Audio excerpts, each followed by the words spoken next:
Okay do'stlar, o'tgan videomizda sizlar bilan have to haqida gaplashdik. Endi have to mavzuyimizni davom ettirgan holda endi don't have to ni ko'rib chiqamiz. Don't have to o'tgan mavzuda gaplashdik, qanday qilib negativ shaklni yasash. Endi bu videoda don't have to da ozgina ma'no o'zgarishi bo'ladi, ya'ni negativga o'zgarganda. Agar siz don't have to ishlatsangiz, buni qilish shart emas, ya'ni kerak emas degan ma'noda ishlatiladi. Misol uchun, I'm not working tomorrow. Men ertaga ishlamayapman. So, shuning uchun I don't have to get up early. Shuning uchun men erta turishim kerak emas, ya'ni erta turishga majbur emasman. Ayn doesn't have to work very hard. Ayn qattiq ishlash kerak emas. He's got an easy job. Unda oson ish bor, ya'ni uning ishi oson. Shuning uchun qattiq ishlash kerak emas. Ozgina ishlasa ham ishini qila oladi. We didn't have to wait very long for the bus. Biz avtobusni ko'p kutishimiz kerak bo'lmadi. It came in a few minutes. Ozgina vaqtda keldi, ya'ni bir necha minutda keldi. Xuddi shunaqa, ya'ni agar siz esingizdan chiqarmaymiz, don't have to, endi bu albatta doesn't have to ga tegishli bo'ladi. Bu yoqda endi umumiy misolda don't have to deb aytib o'tdim. Mana bu yoqda doesn't ham ko'rishingiz mumkin yoki bu yoqda didn't ham ko'rishingiz mumkin. Shunaqa variantda, ya'ni kerak emas, ya'ni o'tgan zamonda bo'lsa kerak emas edi, ya'ni kerak bo'lmadi desak chiroyliroq tarjima bo'ladi.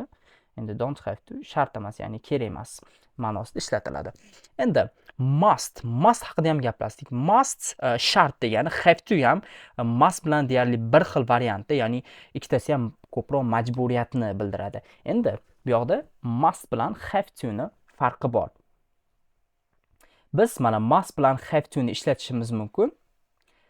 Biz nimani kerakli deb o'ylasak, must bilan have to ni ishlatishimiz mumkin. Ya'ni qachonki biz o'zimiz give your opinion, ya'ni opinion degan fikr, ya'ni shaxsiy fikringizni beryapganda, ya'ni nimadir qilish kerak va siz buni kerak deyapsiz, shu paytda must bilan have to ishlatsak bo'ladi. Misol uchun, it's a fantastic film, you must see it or you have to see it.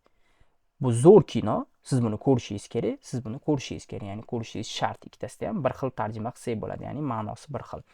Endi agar qachonki siz o'zingizni shaxsiy fikringizni bermayotgan bo'lsangiz, have to ishlatasiz, must ishlata olmaysiz. Nima uchun? Endi ko'ramiz. Jane won't be at work this afternoon. Bugun kunduzi Jane ishda bo'lmaydi. She has to go to the doctor. U doktorga borishi kerak. This is not my personal opinion. Ya'ni bu yoqda u doktorga borishi bu sizning shaxsiy fikringiz emas. Ya'ni bu yoqda hech kim shaxsiy fikrini bermayapti.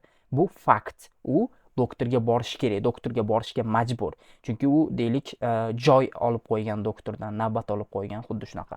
Chunki bu fakt, ya'ni siz hech qanaqa o'zingiz shaxsiy fikringizni bermayapsiz. Yoki Jane isn't well. Jane yaxshi emas, ya'ni mazasi yaxshi emas. She doesn't want to go to the doctor. U shifokorga borishni xohlamaydi. But I told her she must go. Lekin men unga aytdim, u borishi kerak. Endi bu yoqda o'zini fikrini aytgani uchun ham must ishlatilyapti. Bu yoqda hech qanaqa o'zini fikri emas, ya'ni bu aniq fakt, u boradi.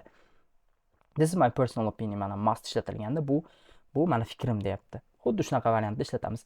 Bularni yana chuqurroq ko'rib chiqamiz, lekin hozircha shuni yaxshi farqlab olsanglar ham, bu albatta juda ham katta mavzu hisoblanadi.